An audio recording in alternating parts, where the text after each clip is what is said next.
Hello everyone and welcome back to my YouTube channel. तो आज मैं आप सभी के लिए लेके आई हूँ लव इन डेविल का लास्ट पार्ट एपिसोड 26। तो एपिसोड 26 स्टार्ट होता है और हमें सीन दिखाया जाता है जहाँ पर हम देखते हैं कि जो मूतिंग है उसे मास्टर ने पकड़ रखा था और वो कहते कि अगर तुम इसे बचाना चाहती हो तो इधर आओ। जिसे देख के जो हमारी झालू थी एकदम शॉक हो जाती है और कहती है कि आप ऐसा नहीं कर सकते, आपको थोड़ा समझना चाहिए, आपके अंदर थोड़ी तो इंसानियत होनी चाहिए। आप ये भी नहीं सोच रहे कि अगर आप बाद में आफ्टर लाइफ में जहाँ जाओगे तो आपके साथ कैसा व्यवहार होगा, थोड़ा उसके बारे में भी तो सोचो। जिसे देख के वो कहने लगते हैं कि मेरे पास है हेल की नेदर फायर, जिसकी वजह से तुम्हें सच में लगता है कि मुझे कहीं मुश्किलात होंगी, ऐसा सोचना भी मत। और उसके बाद अगर मैं दुनिया वालों को कहूँगा कि मैंने एक डीमन को मारा है, यानी कि डीमन लॉर्ड लिंग फांगजुन को, तो तुम्हें क्या लगता है कोई मुझे अच्छा कहेगा या बुरा?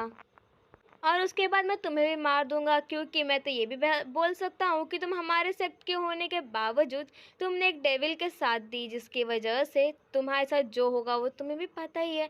तुम्हें क्या लगता है फिर कोई मुझे बुरा बोलेगा या तुम्हें? तो फिर यहाँ पर झालो कहने लगती है कि एक्चुअली इसमें कोई जब वो पैदा होता है तो उस टाइम पे वो ऐसा नहीं होता कि वो अच्छा है या बुरा।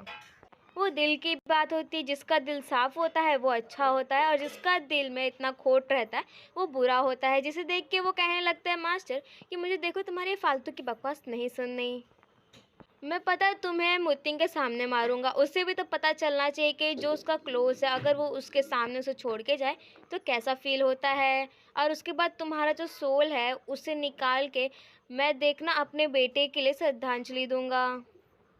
उसके बाद वो नेदर फायर की पावर यूज़ करके जो झालू थी उसे आसमान में उठा देते हैं। और यहाँ पर हम देखते हैं जो क्वीन थी वो बस रोते रोते ये सब देखे जा रही थी, क्योंकि उन्हें पता है कि वो अब कुछ नहीं कर सकती, वो यहाँ अब बेबस पड़ी थी।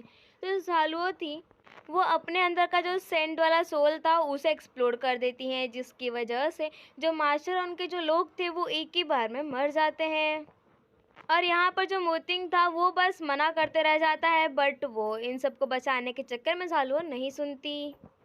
और फिर जैसे ही वो ज़मीन पे पड़ती है तो मोतिंग उसे उठाता और कहता है कि ऐसे नहीं कर सकती तुमने तो मुझे वादा किया था कि हम 7 जन्मों तक साथ रहेंगे। बट यहाँ झालुआ कहती है कि मुझे माफ़ करना, तुम्हें पता है जो मास्टर थे उन्होंने मुझे बहुत संभाला, माना कि उनका दिल बुरा था पर तभी भी बचपन में उन्होंने ही मुझे सहारा भी दिया था। और अगर वो नहीं होते और उन्होंने अगर मुझे ऐसी बातें नहीं बताई होती तो मैं आज तक तुमसे मिल भी नहीं पाती। अच्छा हुआ कि एटलीस्ट कुछ तो हुआ कि हम मिल पाए। और उसके बाद वो ये कहने लगती है कि देखो चाहे कुछ भी हो तुम्हें ज़िंदा रहना है, और एक और बात याद रखना कि तुमने अभी तक मुझे परफेक्ट मैरिज नहीं दी है, जिसकी वजह से तुम्हें ऐसा करना होगा जब मैं यहाँ ना रहूँ तब। उसके बाद वो वहीं पर बेहोश हो जाती है और उसकी जो सोल थी वो वहीं पर गायब हो जाती है। और यहाँ पर जो मोतिंग था वो बस देखते रह जाता है और वो सोचता है कि अब वो क्या करे। फिर उसके बाद वो अपने सारे के सारे मेमोरीज उसके साथ का याद करने लगता है और सोचने लगता है कि तुमने तो कहा था कि तुम नहीं छोड़ के जाओगी। फिर अगले सीन में हम देखते हैं जहाँ पर वो बस उस जो प्लांट था जो स्टार्टिंग में इन लोग ने अपना ब्लड का ड्रॉप दिया था वो वाले प्लांट को देखे जा रहा था।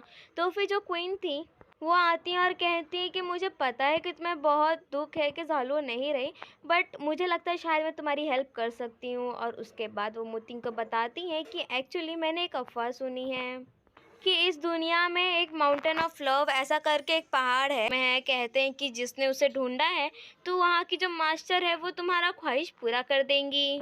तो उसके बाद यहाँ पर वो कहने लगते हैं क्या सच में तुम वो ढूंढने जाओगे? जिसे देखते ही मोतिंग कहने लगता है कि अगर मेरे पास एक छोटी सी भी होप है झालू को जिंदा करने की तो मैं उसके लिए कुछ भी कर सकता हूँ।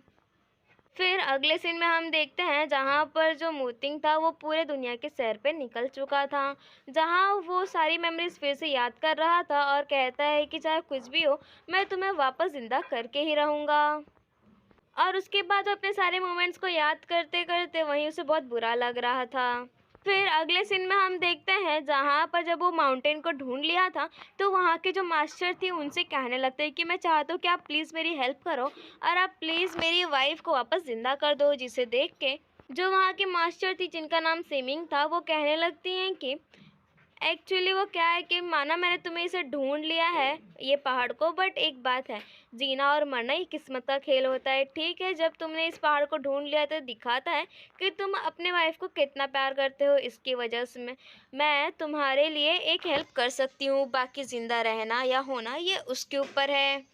और वो मन ही मन में कह रही थी कि मेरे को पता नहीं क्यों इस इंसान से थोड़ी फेमिलियर वाली फीलिंग क्यों आ रही है, लगता है कुछ तो गड़बड़ है यहाँ पर। और जब सीमिंग को ऐसा फील हो रहा था कि कुछ फेमिलियर वाली फीलिंग है उनकी मीटिंग के साथ, इसकी वजह से वो कहते हैं ठीक है मैं तुम्हारी हेल्प करने के लिए तैयार हूँ। और फिर वो एक मैजिक करती हैं जिसकी वजह से वो कहती है ठीक है, अब ये झालुओं के ऊपर है कि वो ज़िंदा होना चाहती है कि नहीं। और उसके बाद वो ये थैंक यू बोल के जब अपने घर आता है, यानी कि बानुआ पवेलियन में, तो वहाँ पर वो उसके अंदर जो पावर दी थी सीमिंग ने, वो अपने वाले प्लांट में डाल देता है।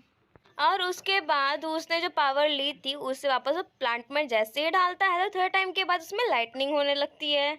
और फिर इतनी ही ज़्यादा लाइटनिंग होती है कि डायरेक्टली वहाँ पर थोड़ा एकदम अंधेरा टाइप हो जाता है। और यहाँ पर हम देखते हैं कि हमारी ज़ालू वापस आ जाती है, तो जिसे देख के जो मोचिंग था बहुत ज़्यादा खुश होता है। बट जो ज़ालू थी वो कहती कि तुम कौन हो, यानी कि वो अपनी याददाश्त खो चुकी थी। तो वो उसे कुछ ना कहते हुए बस गले लगा लेता है और यहाँ पर हमारी ज़ालू एकदम कंफ्यूज हो जाती है। और यहाँ पर हमें समझ में आ जाता है कि वो उसकी याददाश्त वापस खुद उसे मेमोरी वापस आ जाएंगी। और इसी के साथ हमारा एपिसोड 26 यहीं पर हो जाता है ख़त्म। Thank you, bye bye.